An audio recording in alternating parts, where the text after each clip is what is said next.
The kid you hear playing the piano. He's not mine. On top of the 2 weekly piano lessons and finger yoga, I give my son Smarty Pants vitamins to support his brain health because, well, I'm supposed to say it's not a competition. Of course it's a f***ing competition. Choose Smarty Pants vitamins to support your kid's brain health and help them master whatever their chopsticks may be. Shop on Amazon, smartypantsvitamins.com, or at Target today. This episode is sponsored by Friskies, who would like to tell your cats hi. Now, if that didn't get your cat's attention, there is one thing that always does the trick. Just pour some Friskies crunchy food in the bowl and you'll hear those paws come running. Works every time. With so many Friskies choices, you can always bring your cats running from their secret napping spots. There's always more to explore. See for yourself at friskies.com or visit your local store. How do you top your love for your cat?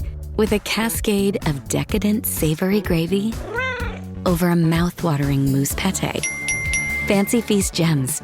2 gourmet pâtés in 1 convenient pack. Simply peel and plate to reveal a pyramid shape that makes eating delightful and pamper her with an experience as extraordinary as she is. Turn the everyday into the extraordinary with Fancy Feast gems. Welcome to the New Books Network. I'm Chris Holmes, and this is Burned by Books. Here you'll find interviews with writers you already love, like Jennifer Egan and Rebecca Mackay, mixed in with up-and-coming voices like Alexandra Kleeman and Rumaan Alam. You'll find us wherever you listen to podcasts, but check out previous episodes at burnedbybooks.com and on Instagram and Twitter at burnedbybooks. Let's start the show. In Scott Alexander Howard's wonderful debut novel, The Other Valley, the denizens of a valley town are hemmed in by highly controlled borders to the east and west. For those lucky enough to cross the border, they will encounter their exact world 20 years in the past, should they go west, and 20 years in the future if they go east. An elaborate governance system has been set up to arbitrate rare crossings, almost exclusively set aside for families mourning loved ones who have passed away. It is a chance to see them living in their past lives one more time. But the families cannot interact with their loved ones, nor can they be recognized, for such identifications can change the past, present, and future, making individuals into non-beings. The Other Valley introduces us to Odile Ozan, a teenager whose smarts and rule following make her a candidate to join the council that judges all petitions for crossing the valleys. Her schoolmates largely see their futures as fixed, destined for one of the menial lower-class jobs that serve the council's needs. But a budding romance with a young man named Edme puts Odile on an unexpected path that collides her own future with Edme's truncated present. Odile will have to choose between a life of comparative ease and prestige and an illegal crossing that might remove her entirely from the continuum of time.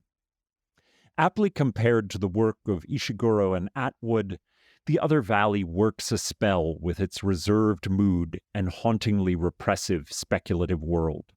It asks us to imagine the choices we might have made if given a return to a moment from our past. And in asking, it suggests our lives are better understood as inescapably intertwined with the past and futures of others. Scott Alexander Howard lives in Vancouver, British Columbia. He has a PhD in philosophy from the University of Toronto and was a postdoctoral fellow at Harvard, where his work focused on the relationship between memory, emotion, and literature. The Other Valley is his first novel. Welcome to Burned by Books, Scott. Thank you so much for having me, Chris. It's great to be here. Well, I'm really excited to talk about this book. I loved it. I loved living with Odile and getting to exist in this world that you made. I'm wondering, could you tell us a bit about how this novel came into being for you? What sparked your interest in the idea of seeing oneself across a time continuum? And how did Odile's voice come to you? Well, thank you. I think I know where I was when the image came to me. This is one of those premises that kind of just like showed up fully formed one day. Not the entire story, but the idea of the world of these time staggered towns was kind of just a thought out of the blue. It was I didn't do anything with it for a long time. This thought first came maybe 10 years ago this year, actually. And it was while my friends and I were waiting for another one of our friends to pass away. She was in hospice. She had cancer. And I was trying to help her sister arrange final visits for sort of people who are kind of on the outer concentric rings of the circle of grief, like people like me and some other friends who are, not the people who are going to be in the room, but who still wanted to see her and knew that if she was up to it, that she'd want to see us. But things progressed too quickly. And so most of us didn't get those final visits.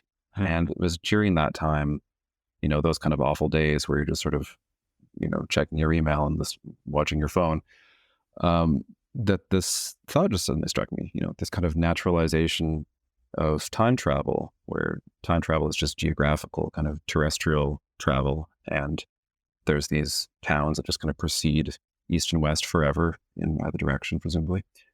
And I think that the reason that time travel has always been used in this book, primarily for mourning, owes to that personal context of, when I had the idea. But it actually, ironically, took me a long time to see the connection. I kind of just thought it was a random thought at the time and didn't have any bearing one way or the other on that context. But it was kind of a period of my life when there was a lot of, we had lost another friend barely a year before, and my wife had a dream about her after she passed, where, she got to see her again. And it was one of those kind of odd death dreams that are familiar to many of us, where the dead person is alive and well again, but they have now the status of being dead. Like, you're kind of aware of it in the dream too. And so you don't know whether to tell them.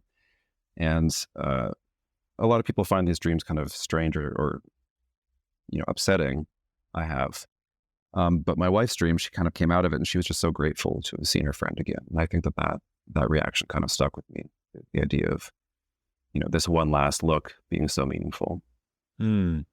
That's so interesting that there's a real deep well of personal interaction with mourning that undergirds it. And certainly I've thought many times, especially after the death of my mother, about what would the opportunity be like to see the person that we've lost one more time. Although I would say that the other valley does not necessarily leave me with the sense that would be a great experience. But so the novel is a time travel novel that breaks kind of all the literary rules that we have for a genre of time travel. There aren't any machines or high-toned science experiments that fling characters in a difficult way across time. One walks across, as you said, a geographical boundary, and suddenly you're precisely 20 years before or after your present moment. Nearly every event that happened in one's life can then be viewed by moving west. And your own future exists in the east. How did you approach the challenge of moving across time without a lot of the tropes and baggage of what we think of as kind of harder science fiction? Yeah, I mean, in a sense, it's not a challenge because you just don't do those things. You just kind of relinquish those and then see what happens. I mean, it was fairly easy to kind of write it very straight. I think that was one of the commitments at the start, was to sort of grant myself the one strange premise, and, which is these time staggered valleys and towns, and then spool out everything from there in a very logical and rational way. So it really was just a matter of saying, well, if the world was like this, what kind of political systems would arise? How would people emotionally cope with it? So I feel like a lot of it was just kind of given in my imagination. I did kind of I enjoyed breaking some of those rules. I'm glad that you noticed it. I think that, and in fact, I've been talking to some other people about when they first hear the premise of the book, they're like, oh, but it's time travel. I don't really like time travel. And then they say, but there's no machine. And they're like, oh, okay. I don't know what the hang up of the machine is, but it was kind of nice to just see what happened if you went without it. And I think maybe another distinction between this and some regular time travel tropes is that there's no temporal culture clash. That was a choice that I made pretty early on, that I didn't want to rely heavily on. I guess the Back to the Future is kind of the example of this, where the 80s kid goes to the 50s and jokes ensue basically. Don't forget Bill and Ted's Excellent Adventure. Bill and Ted, I think it's an underrated time travel film. Bill and Ted actually makes some pretty there's actually one, I can't get into it without spoiling things, but there's one part of this book where in my notes I was like, you got to avoid the Bill and Ted problem. That was the nickname for this in my research, was this one kind of time travel device that they use that I didn't want to use. What you'll have to tell me that off air, so okay, we can save the spoil, but I'm very interested in that. And I also am interested, I don't know how much say you had in the cover, but I love the way that it sort of, it depicts folds of what I think of as the time-space continuum. And I think that's the way a lot of kind of people invested in theories of time-space think about it, as a kind of folding over of time and space, so that they touch each other in interesting ways that break our sense of chronology. And I wonder what your relationship is to the image. Yeah, the image this is one of the cases where I came to the publisher with a Pinterest full of ideas that I had, and they were like, okay, cool, here's something that's totally not like that. And I was like, yeah, that's better. So, sometimes you gotta trust the people whose job it is. I think that, but then once they kind of, so Lei Wan Quan is the cover designer for this, and she did a great job. And I think that once the concept of kind of taking one sort of pastoral, bucolic image and then disfiguring it on the sides with these folds, once that concept was in place, then I did have a lot of say in like the nature of the painting and the nature of the figures who are standing in the corners and that kind of thing. So it's pretty collaborative. Well, I think it matches beautifully, and that's not always the case. Even sometimes I'll like a cover and think that it's not a great match for it, but it certainly made me think more about how this sort of folding of time and space would work. We should talk about the structure of the society and government in the Other Valley. There's a highly regimented schooling system for children that essentially goes up to what we'd think of as like American high school level. And at that point, teachers select a small number of students to attend a special government school that will cull out a handful of students to become part of what you call the council or Conseil, that determines all movement between the folds of time to the east and west. All other students are then sorted into labor that serves the council, including the gendarmerie, the police of the borders. It's clear you're drawing from a bunch of different philosophies of governance and community and making up some of your own. And I'd love to know the sort of theoretical background for this society. I think that was also kind of something that I just thought was, well, okay. I mean, the first thing I wanted to say was that the operations of the Conseil, I think, were kind of, again, to me, entailed by the world where they live. I realized, well, okay, the first thoughts that I had about the book, I was like, you know what, this is not going to be one of those books where there's, like fences and walls and guards patrolling the timelines. And people are going to be able to walk back and forth freely, and I'm going to, play out the implications of that. And then within a few days, I thought, you know what, that's not going to work. It just doesn't, it's not going to fly. And so the operations of the Conseil and the kind of very forbidding borders that they put up between these valleys to prevent movement, at least unauthorized movement, that again just seemed to me kind of entailed by their circumstances, because, as you were saying at the beginning, if you go back in time and monkey around, that's a time travel trope that is, I think just logically entailed by the situation. You're going to undo yourself in some way. And so I thought of the kind of authoritarian streak in their society as somewhat plausible and somewhat necessary. And it's been interesting to hear people's reactions to the book, where they think that the Conseil is purely evil because, it does some evil things and it tells some lies. I can spoil that much. But I do kind of wonder, well, how else would this society be organized given the genuine risks that travel would pose? Mm. So I have a little bit more of kind of a morally gray view of their operations, to be honest. Yeah, you would have to set up a fairly repressive system if you didn't want people constantly disappearing. Yes. Yeah. And so, yeah. Sorry, go ahead. No, I was just going to say that I found it not a neutral organization for sure, and but not neutral in the way that when you invest a group of people with an extraordinary amount of power over a majority group, it very often, kind of descends into some of the uglier aspects of repressive governance.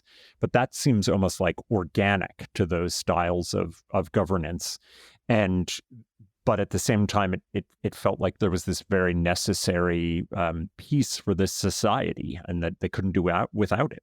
Yeah, I think that there was, occasionally I felt uncomfortable, as a person when writing this story, that the kind of authority invested in them seemed to some degree justified in the world that I was creating. And so I thought, am I creating this kind of justification for authoritarian border policies and so forth, things that I don't believe in as a citizen of our world, but things which nonetheless seemed, inevitable in their world, at least, if not justified in some moral sense, but just kind of, this is the way it would be there. This episode is brought to you by State Farm.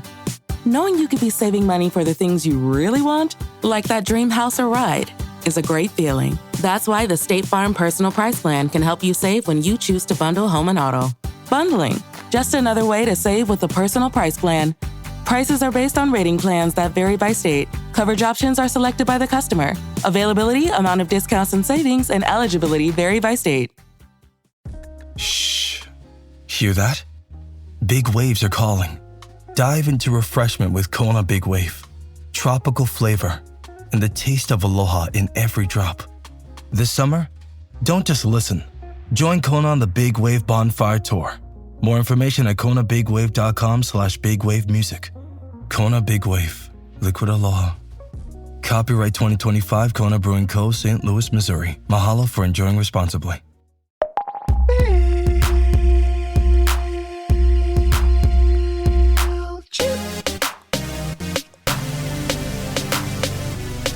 When you wanna grow your list size, pop up like it's hot, pop up like it's hot, pop up like it's hot. And when you gotta boost your revenue, pop up like it's hot, hey, pop up like it's hot, pop up like it's hot. Pick your favorite template, you can tailor to your brand. They're MailChimp-erific, you're gonna be a fan. MailChimp your marketing with our new customizable pop-ups. Odile is such a wonderful character. She's very easy to love and to empathize with. But not because she's unerringly good. And there are key moments in the story in which she acts with pure selfishness. In particular, the illegal crossing of Lucy puts Odile to a moral test, which she seems to fail. I don't ever want or need characters to be saints or saintly, but I'd love to hear more about your choices when you were thinking about Odile's morality as a central question for the novel. Well, that's a really good question. I think that what you see in the second half of the book, which, just to give some context, the first half of the book follows Odile when she's 16, and then the second half of the book jumps forward to when she's about to turn 36. So there's a big kind of temporal seam in the novel. And I think that what you see in part two is a kind of moral disfigurement that is a consequence of some of the choices or lack of choices that Odile made in the first part of the book, So we're seeing these ramifications kind of come home. I also think I have a certain sympathy for Odile, even when she's making these bad decisions, because she's making them from a very subjugated kind of place. And it's not as though she's committing cruelties just in a wanton way. She's also herself in desperate straits. And so we see her rationalizing the decisions that she's making. And we know that it's not entirely that she's maybe lying to herself as she does so, but it's also, these are kind of ways of thinking that I think she would probably have because she needs to make these decisions to get herself out of the situation that she's in. And she also has like countless different pressures on her, societal pressures, family pressures, and just, trying to imagine for herself a future that perhaps might be at odds with what she will see of her own future. And those pressures come together to allow a kind of what seems like an active rationalization of some choices that we read in a kind of ironic way as immoral. Yes. Yeah, I agree. I've heard some responses to the book early on where people said, like, she's such a rule follower, which she is at the start of the book. And people sometimes relate to her because they say, well, I was also kind of the good girl who didn't stick my neck out and, sometimes made choices that were things I now regret because I was kind of towing the line too much of what people's expectations of me were. And it's funny, I didn't really set out to write that character. She just kind of came out that way. Sometimes you don't have a lot of choice. There's not a lot of intention or kind of deliberate messaging when you're writing. You're just like, this is the person that is presenting themselves to me. Part one of the novel is, and this is Odile as a 16-year-old, is in many ways a story of institutional schooling in the form of what might be called an abandoned Bildungsroman, where there's never any of that sort of full assimilation into the society.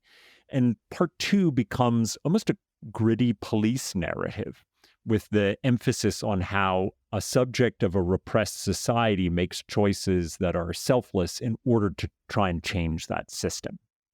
What was it like moving between these two sections, two genres, really?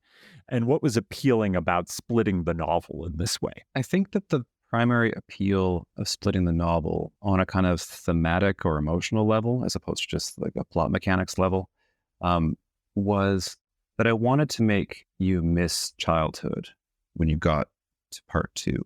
I think that Odile is lying to herself and lying to us when she's an adult and she's saying, I don't really think about the past anymore. I think it's pretty evident that she does.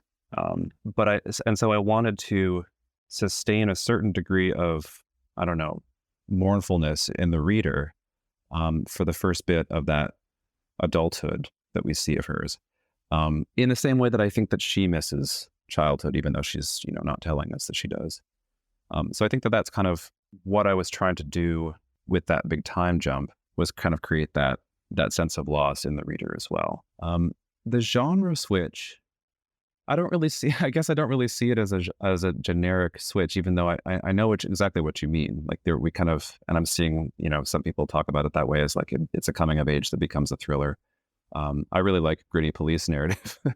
That I think, again, just kind of was entailed by the situation that I put her into more than anything else.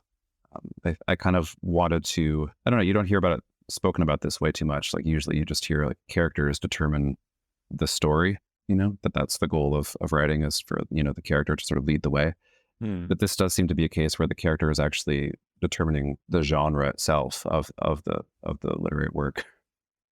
Yeah, and that makes a lot of sense with her, joining the gendarme and kind of having to take on the persona that comes with that role, and you have to act in ways according to the that a lot of your personality in that role is formed by the fact that you are constantly on the border and sometimes puncturing that border.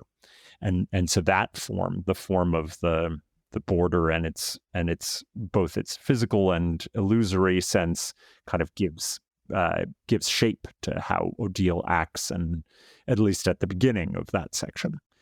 So without spoiling too much, Odile is going to, in this second section, make a decision that may or may not break one of these kind of ultimate laws of shifting through time and space.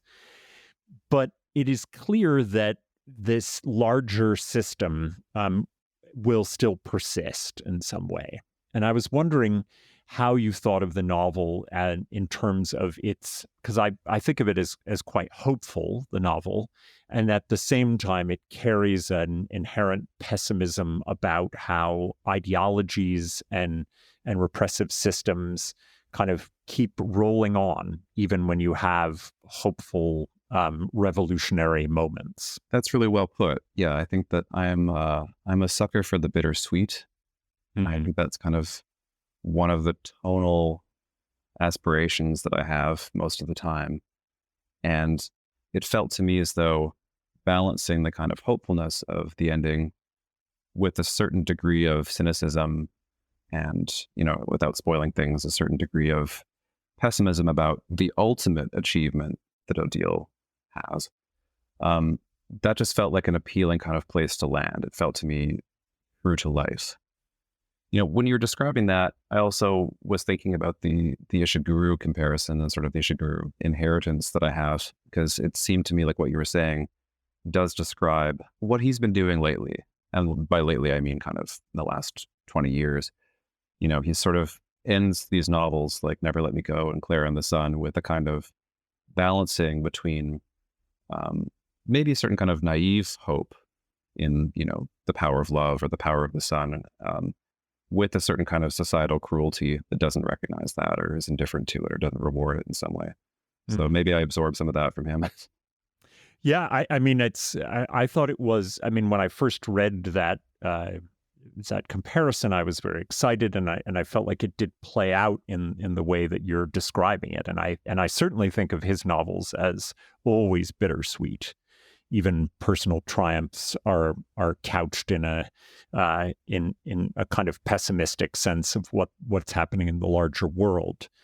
But I was thinking about how your sort of first part of the novel and representing the lives of students who have a really strained relationship to what seems to be their fated futures really does invoke Never Let Me Go in a strong way. But there's also the style of the novel, which I think derives from Odile's emotional detachment or seeming emotional detachment from some of the key events in her life. It creates an ambient tension that sort of roils underneath the seeming calm of Odile's world with its enigmatic rules about mourning and time. So I wonder if you could say a little bit more about the mood of the novel and the way in which that sort of the student section may or may not be kind of in conversation with Never Let Me Go. Well, Never Let Me Go was definitely an influence on the book.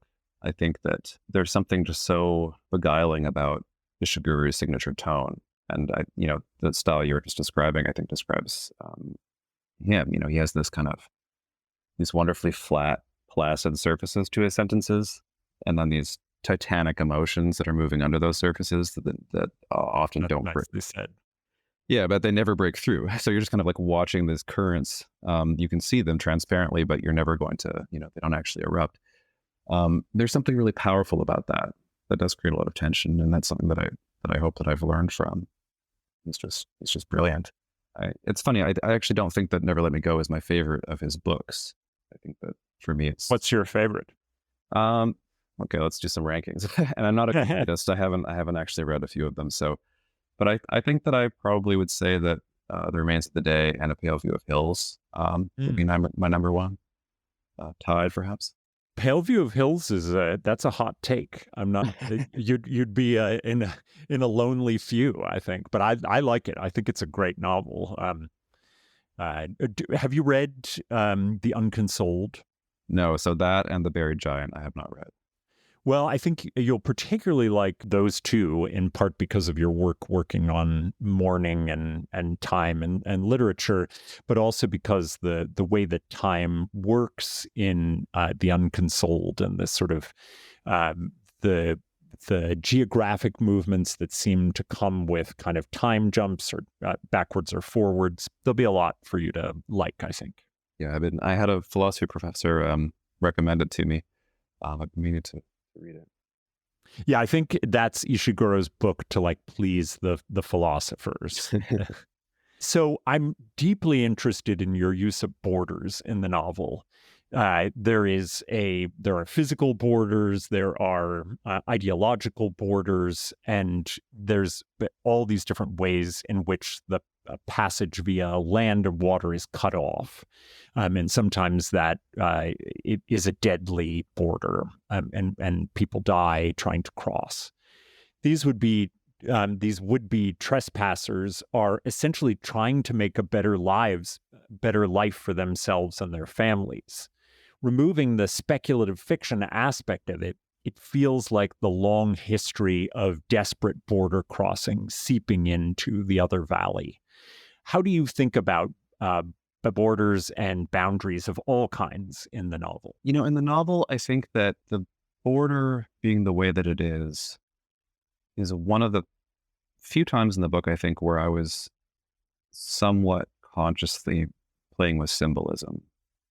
Most of the time when writing, I was actually kind of trying not to think about, meaning in some grander sense. I was just sort of following the story.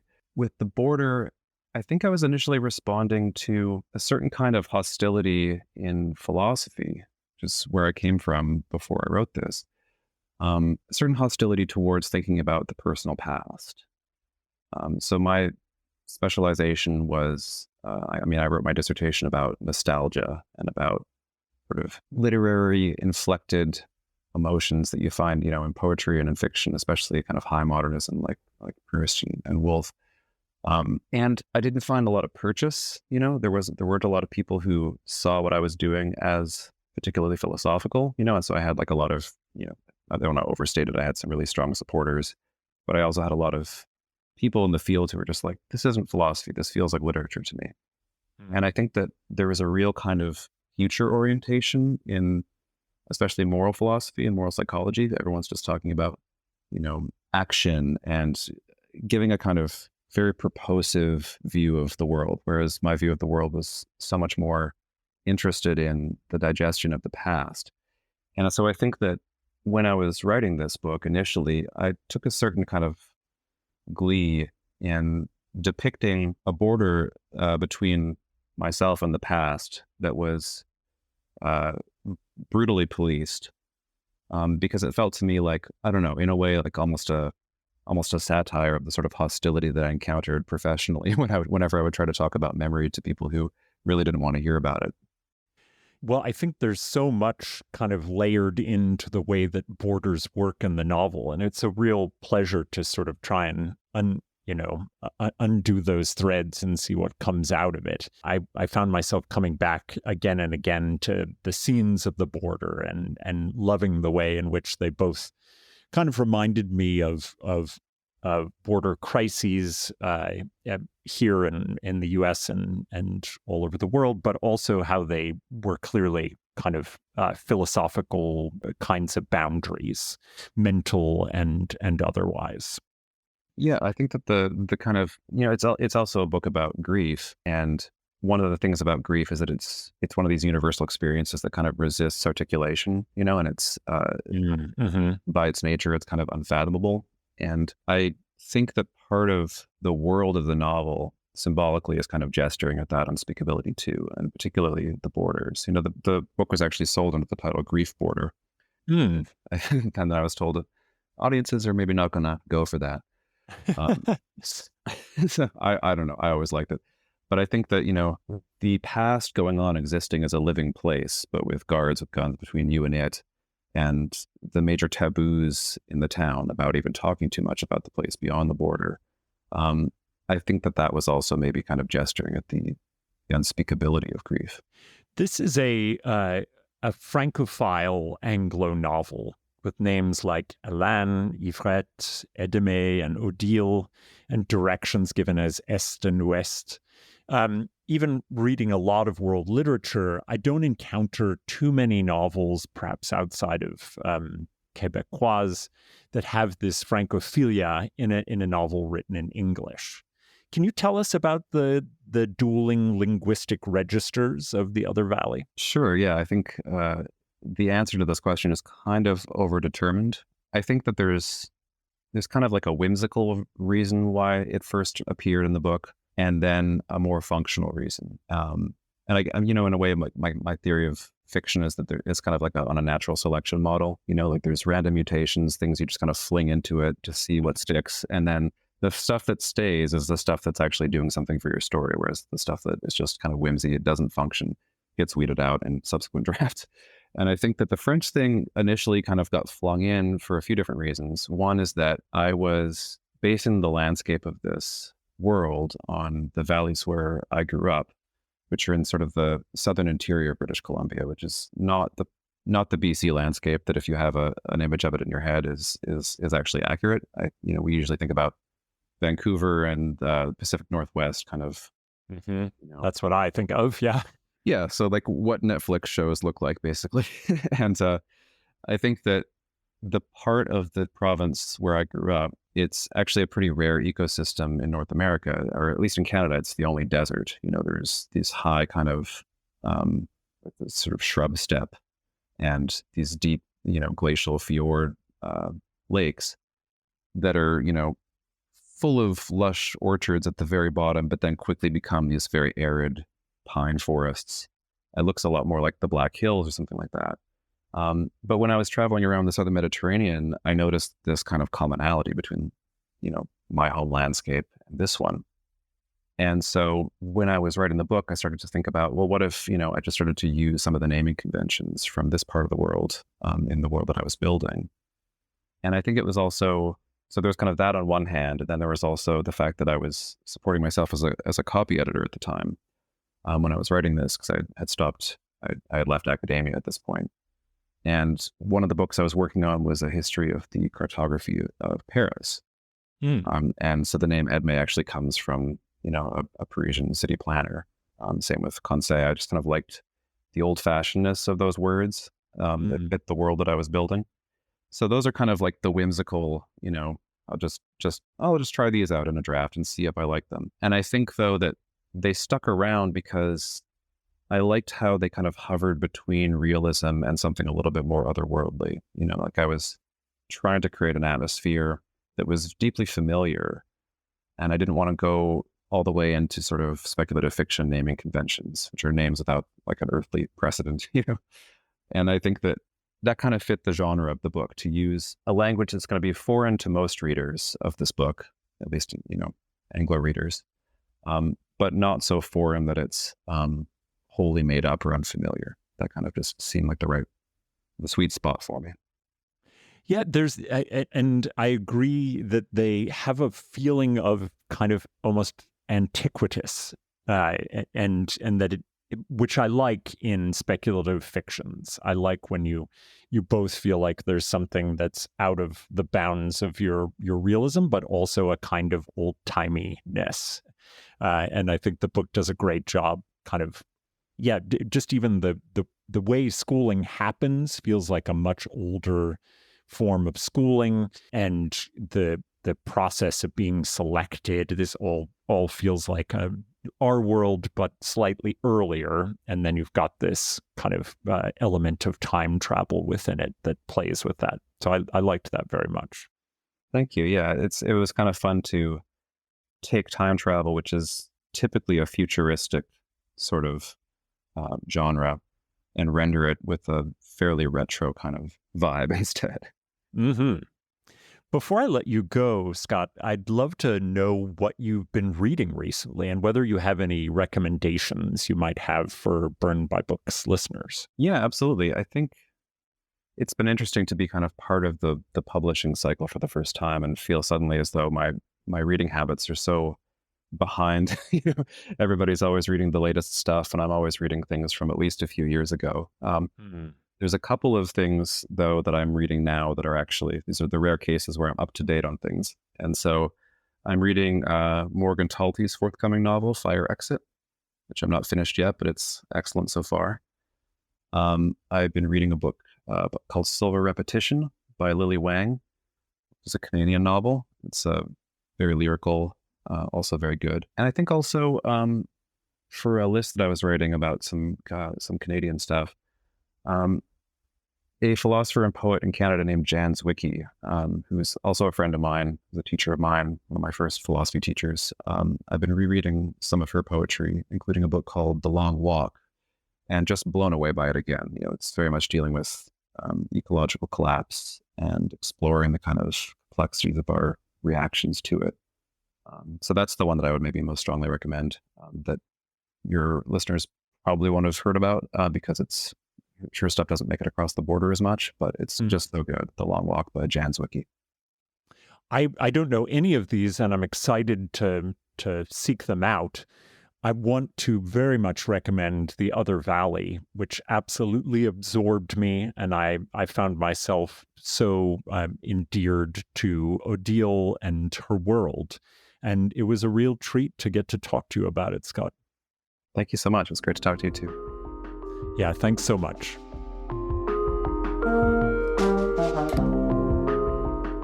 Well, that's all from me for now. My thanks to Scott Alexander Howard for coming on to talk about his marvelous debut novel, The Other Valley.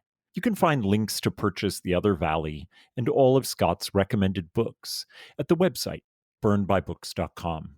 There you'll find all of our previous episodes, links to buy a podcast t-shirt, and ways to get in contact. As you listen, take a moment to rate the show on iTunes, Spotify, or wherever you find your podcasts. Until next time, this has been Burned by Books.